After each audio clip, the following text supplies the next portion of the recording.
Nous avons acheté tous les brevets sur l'hépatite B. C'était la première fois qu'un vaccin était protégé par brevet. Nous avons tous les brevets. Et maintenant, vous les concurrents, si vous voulez venir sur le marché, mais vous allez devoir négocier avec nous. Et je pense que c'est comme ça que la société s'est créée et est devenue successful. Et puis après, on a développé, si vous voulez, des vaccins combinés, c'est-à-dire on a mis l'hépatite B avec tous d'autres produits qui n'étaient pas protégés par brevet. Et en faisant ça, on rendait évidemment les produits combinés protégés. Mais donc la stratégie, c'est pas plus compliqué que ça. Le laboratoire a donc cherché à créer un monopole. Et il a commercialisé des vaccins multiples parce qu'il les trouvait beaucoup plus rentables. Transférez cet appel partout autour de vous et signez la pétition en cliquant sur le lien ci-dessous. Pendant près de 50 ans, les enfants étaient vaccinés avec le DT polio. Il coûtait 24 € et contenait les 3 vaccins obligatoires. Mais en 2008, il disparaît du marché. Les laboratoires proposent alors un nouveau vaccin contre 4 maladies cette fois, en incluant la coqueluche. Le prix passe à 45 €. En 2014, nouveau changement. Le vaccin proposé contient désormais 5 maladies et inclut certaines méningites. Nouvelle augmentation du prix. En 2015, le vaccin contient en plus l'hépatite B et coûte désormais 120 €. En 7 ans, le prix du seul vaccin pédiatrique disponible a donc été multiplié par 5. On y trouve les 3 vaccins obligatoires, mais aussi 3 autres qui, eux, ne le sont pas.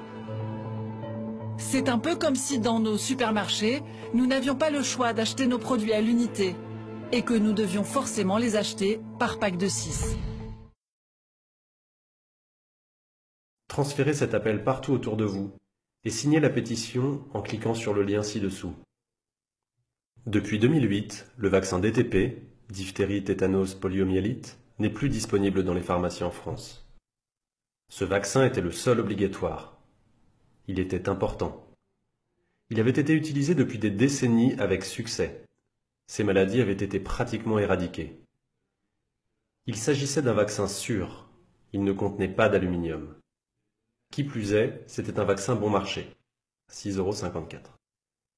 Mais depuis 2008, les laboratoires pharmaceutiques ont retiré le DTP du marché. Ils l'ont remplacé par un super vaccin contenant des vaccins contre 3 maladies non obligatoires. L'Institut pour la protection de la santé naturelle a lancé avec le professeur Henri Joyeux, en mai 2015, une grande pétition pour le retour du classique DTP sans aluminium. Cette action a déclenché une immense prise de conscience. Plus d'1 million de citoyens ont participé. La ministre de la Santé, Marisol Touraine, a réagi en lançant une consultation nationale sur les vaccins. Cette consultation devait être démocratique, ouverte et répondre aux légitimes inquiétudes de la population.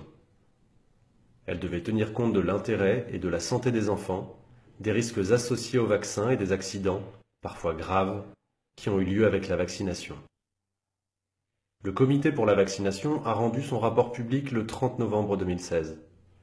Et c'est un véritable scandale. Plutôt que de rappeler à l'ordre les laboratoires pharmaceutiques et d'exiger à nouveau le simple DTP, le comité demande exactement le contraire. Il recommande de rendre obligatoire tous les vaccins présents dans le supervaccin. Il recommande d'ajouter 5 autres vaccins obligatoires. Il parle même de rendre obligatoire le tristement célèbre Gardasil contre le cancer du col de l'utérus, vaccin anti-papillomavirus, et éventuellement d'étendre l'obligation à tous les petits garçons.